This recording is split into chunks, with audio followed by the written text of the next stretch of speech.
call for spiritual vigilance to all Filipino Roman Catholics. Number 1. Examine your sacramentals. The Catechism of the Catholic Church defines sacramentals as sacred signs which bear a resemblance to the sacraments. They signify effects, particularly of a spiritual nature, which are obtained through the intercession of the Church. By them, men are disposed to receive the chief effect of the sacraments, and various occasions in life are rendered holy. If this is so, then let us particularly examine our most common sacramental, our plastic rosaries. We have called your attention to these plastic versions. We repeat the call: if you have these versions, please consider disposing them properly, or surrendering them to your parish office. They may be considered defective, that is, they have designs that fall short of the dignity of Roman Catholic sacramentals. Based on our observations, these are all related to one another. Same song, as it were, just different covers. We may never find out why the supposedly cherub's head in the original bronze model had transformed into demons' heads, then into suns, then into horned circumpuncs. We may not know why, but we know what we see. Hence, we ought to be suspicious of these, because we keep these sacramentals close to ourselves, and out of reverence too, we kiss the crucifix. Therefore, this is a call for all Roman Catholics to be watchful and observant, and develop a habit of scrutinizing artworks and designs, either etched, embedded, sculpted, printed or impressed on the sacramentals we have, they be rosaries, medals, scapulars or crucifixes. A rule of thumb is, scrutinize carefully before you buy, accept, or acquire sacramentals from even reputed popular Catholic stores, or from friends and strangers alike.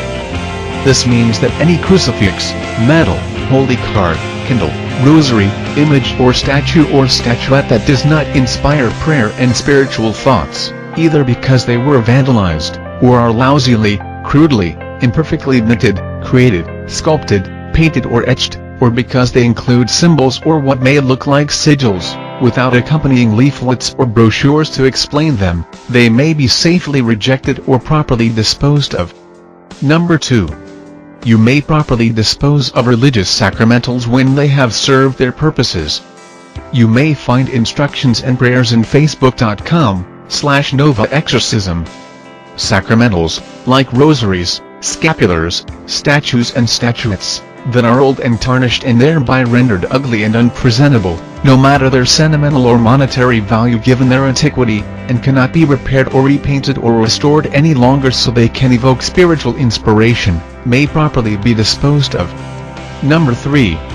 Avoid candles that are oddly colored, as in the multicolored candles that are given significations in some Catholic churches, only if, and I stress, only if, these colors are lighted or used within the context of a superstitious belief that certain colors evoke more power accompanying one's prayers.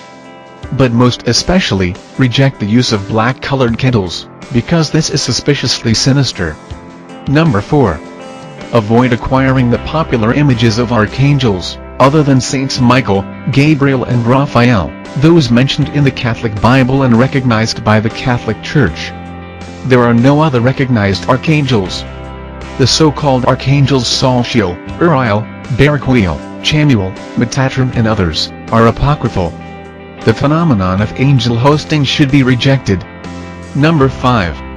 Some Catholic stores also sell gemstones that are supposed to be assigned to certain birth months and birth dates, and therefore evoke astrological characteristics patterned after one's zodiac signs. These are superstitious objects and therefore incline one to sin against God's first commandment. Reject these. These have no place in the Catholic homes. Number 6. Statues or images that are sculpted or painted or minted, or garbed, in such a way that the image or statue is looked upon as a kind of charm, that invites good fortune, such as the popular Santo Niño, usually, in green garment, with a bag of coins, and scattered coins on its base, whose color and signification evoke superstitious beliefs that the Holy Child in green brings luck and monetary fortune to the owners. These should be avoided. We should stop believing in lucky charms and amulets, and stop using religious images to perpetuate the sinful habits of indulging in superstitious beliefs. Number 7. The true Roman Catholics should discard all their occult, esoteric, non-Christian, and non-Catholic paraphernalia. Get rid of all superstitious beliefs and all forms of divinations. No Roman Catholic should intersperse Catholic faith with belief in Buddhist gods and goddesses. We invite you to get rid of all your images of pagan gods and goddesses sitting on your altars or adorning your Catholic homes and business establishments. Get rid of the Moneki Neko image, a Japanese good luck charm in the form of a waving cat. Catholics should rid themselves of all charms and amulets given them, that are usually accompanied by esoteric curses and spells cast upon them by albularios, shamans and local faith healers. Number 8. The new breed of Roman Catholics should rid themselves of the practice of glamorizing Satan and his demons during the so-called Halloween nights, by dressing up like evil creatures. Instead, we should learn more about our saints and their exemplary lives. If we cannot avoid altogether the childish custom of wearing costumes, then, we suggest that we shift to wearing costumes of anime characters. At least, anime characters are not real, while Satan and his minions are very real. So, we should avoid identifying with real evil, and refuse to invoke them by looking like them, or dressing up like them. Number 9. We should stop patronizing superstitious beliefs associated with feng shui, and other esoteric beliefs associated with the New Age religion and theosophy. In the Catechism of the Catholic Church, Article 21:11, we read, to attribute the efficacy of prayers, or of sacramental signs, to their mere external performance, apart from the interior dispositions that they demand, is to fall into superstition. In Article 21:16, the Catechism says, all forms of divination are to be rejected. This includes consulting horoscopes, astrology, palm reading, interpretation of omens and lots, the phenomena of clairvoyance, and recourse to mediums.